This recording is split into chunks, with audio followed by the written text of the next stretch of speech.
السلام علیکم فرینڈز، میں ہوں بلال اور آپ دیکھ رہے ہیں ابابیل یوٹیوب چینل۔ دوستو، چارلس ایلوڈ ییگر جنہیں چک ییگر بھی کہتے ہیں، ایک امریکی ایئر فورس آفیسر، ایک فلائنگ ایس اور ایک ریکارڈ سیٹنگ ٹیسٹ پائلٹ تھے۔ یہ دنیا کے وہ پہلے پائلٹ تھے جنہوں نے سب سے پہلے اپنے طیارے کو سپیڈ آف ساؤنڈ یعنی کہ آواز کی رفتار سے تیز فلائی کیا۔ تو الٹیمیٹلی یہ وہ پہلے پائلٹ تھے جنہوں نے سب سے پہلے ساؤنڈ بیریئر بریک کیا۔ انہوں نے ورلڈ وار 2، کورین وار اور ویتنام وار میں بھی حصہ لیا۔ انہوں نے اپنے کیریئر میں دشمن کے 12 طیارے بھی گرائے۔ انہیں کئی بڑے بڑے ایوارڈ سے بھی نوازا گیا۔ دوستو، یہ وہ پائلٹ ہیں جنہوں نے کبھی کالج کی تعلیم بھی حاصل نہیں کی تھی، لیکن اپنی زندگی میں 360 سے زیادہ مختلف قسم کے طیارے اڑائے ہیں۔ ان شارٹ، ان کا نام دنیا کے آل ٹائم گریٹسٹ پائلٹس میں شامل ہوتا ہے۔ ان کا نام National Aviation Hall of Fame میں رائٹ برادرز کے بالکل ساتھ لکھا گیا ہے۔ لیکن دوستو، کیا آپ جانتے ہیں کہ دنیا کا یہ مشہور اور عظیم پائلٹ پاکستان کے لیے بھی اپنی خدمات دے چکا ہے اور 1971 کی وار میں بھی حصہ لے چکا ہے۔ دوستو، جب 1971 میں بھارت نے پاکستان کے خلاف جہاریت کی تھی تو اس وقت کے عالمی شہرت یافتہ اور دنیا کے بہترین پائلٹ کہلانے والے امریکی ہواباز چک ییگر پاکستان میں امریکہ کے دفاعی نمائندے کے طور پر تعینات تھے۔ وہ 1971 سے 1973 تک پاکستان میں موجود رہے اور اس دوران پاکستان ایئر فورس کے شاہینوں کی تربیت اور ہوا بازی کے معیار کو قریب سے دیکھا، اور خصوصاً 1971 کی جنگ میں پاک فضائیہ کی کارکردگی کے عینی شاہد رہے۔ پاکستان ایئر فورس دنیا کی واحد ایئر فورس ہے کہ جس کے بارے میں دنیا کے بہترین پائلٹ نے کہا ہے کہ وہ اس سے شدید متاثر ہوئے۔ چک ییگر امریکی فضائیہ سے بطور جنرل ریٹائر ہوئے اور انہوں نے اپنی سوانح عمری میں پاکستان فضائیہ کو شاندار خراج تحسین پیش کیا۔ دوستو، چک ییگر نے 1971 کی جنگ اور اس میں پاک فضائیہ کی کارکردگی کے بارے میں کیا لکھا ہے، ہم آپ کو انہی کی زبانی سناتے ہیں۔ چک ییگر کہتے ہیں کہ جب ہم 1971 میں پاکستان پہنچے تو پاکستان اور بھارت کے درمیان حالات سخت کشیدہ ہو چکے تھے۔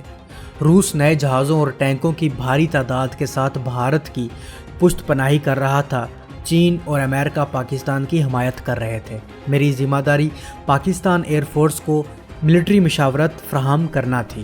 پاک فضائیہ کے پاس تقریباً 500 طیارے تھے، جن میں سے نصف سے زائد سیبر اور 104 سٹار فائٹر تھے، چند B-57 بمبار اور تقریباً 100 چینی MiG-19 تھے۔ چک ییگر لکھتے ہیں کہ پاکستانی بہت اعلیٰ اور جوشیلے ڈاگ فائٹر تھے اور گنری اور فضائی جنگ کے حربوں میں خوب قابلیت رکھتے تھے۔ میں ان سے بے پناہ متاثر ہوا تھا۔ پرواز ہی ان لوگوں کی سانس اور زندگی تھی۔ چینی MiG طیارہ 100% چینی جہاز تھا اور اسے صرف 100 گھنٹوں کی پرواز کے لیے بنایا گیا تھا۔ یہ ایک پرانا جہاز تھا۔ میرے لیے یہ بہت دلچسپ نظارہ تھا کہ پاک فضائیہ کے ماہرین امریکی میزائل چینی جنگی جہازوں پر نصب کر رہے تھے، جب ان کے الیکٹریشین امریکی میزائلوں کی وائرنگ چینی MiG جہازوں پر کر رہے تھے تو یہ غیر معمولی حد تک دلچسپ منظر تھا۔ اس جہاز پر کام کرنا بہت مشکل تھا، لیکن پاکستانی اسے 130 گھنٹے تک اڑاتے رہے۔ 1971 کے آخر میں بھارت نے مشرقی پاکستان پر حملہ کیا تو جنگ شروع ہو گئی۔ بھارت مشرقی پاکستان پر قبضہ کرنا چاہتا تھا، لیکن پاکستان نے جوابی حملہ کر دیا۔ ایئر مارشل رحیم خان نے مغربی بھارت کے 4 ایئر فیلڈز پر حلہ بول دیا اور ڈھیروں ساز و سامان ملیا میٹ کر دیا۔ پاکستانیوں نے فضا میں ان کی یعنی کہ بھارتیوں کی پشت پر خوب کوڑے برسائے تھے۔ فضائی جنگ 2 ہفتے جاری رہی اور پاکستانیوں نے 3-1 کی نسبت سے فتح حاصل کی تھی۔ پاکستانیوں نے بھارت کے روسی ساختہ 102 طیارے مار گرائے، جبکہ پاکستان کے 34 جہاز گرے تھے۔ میں یہ اعداد و شمار یقین کے ساتھ بتا رہا ہوں کیونکہ میں روزانہ کئی دفعہ ہیلی کاپٹرز میں بیٹھ کر جاتا اور ملبے کا جائزہ لیتا تھا۔ میں نے پاکستانی سرزمین پر گرنے والے بھارتی طیاروں کے ملبے شمار کیے، ان کے سیریل نمبر نوٹ کیے، انجن سمیت ان کے دیگر پرزوں کی شناخت کی اور سوویت Su-7 فائٹر بمبار اور MiG-21 جیسے جہازوں کے نئے پرزوں کی شناخت کی۔ جب جنگ کا خاتمہ ہوا تو ان جہازوں کے پرزے 2 بڑے کارگو جہازوں میں بھر کر منتقل کیے گئے۔ میں نے گرائے گئے جہازوں کے بھارتی پائلٹوں کو بھی اٹھا کر جنگی قیدیوں کے کیمپوں میں تفتیش کے لیے منتقل کیا۔ بھارتی پائلٹس میری یونیفارم پر میرا نام دیکھتے تو حیرت سے پوچھتے کہ کیا آپ وہی چک ییگر ہیں جنہوں نے پہلی بار آواز کی رفتار سے زیادہ رفتار کے ساتھ پرواز کرنے کا ریکارڈ بنایا تھا؟ انہیں یقین نہیں آتا تھا کہ میں پاکستان میں تھا اور وہ یہ سمجھنے سے قاصر تھے کہ میں وہاں کیا کر رہا تھا۔ جنگ کے بعد 1972 سے 1973 تک میں نے زیادہ تر پاکستانی فائٹر دوستوں کے ساتھ F-86 سیبر اڑاتے گزارا۔ مجھے سیبر بہت ہی پسند تھا، یہ ایک شاندار طیارہ تھا اور میں اس میں پرواز کرتے ہوئے پاکستان کی عظیم چوٹی K2 کو بھی دیکھنے گیا۔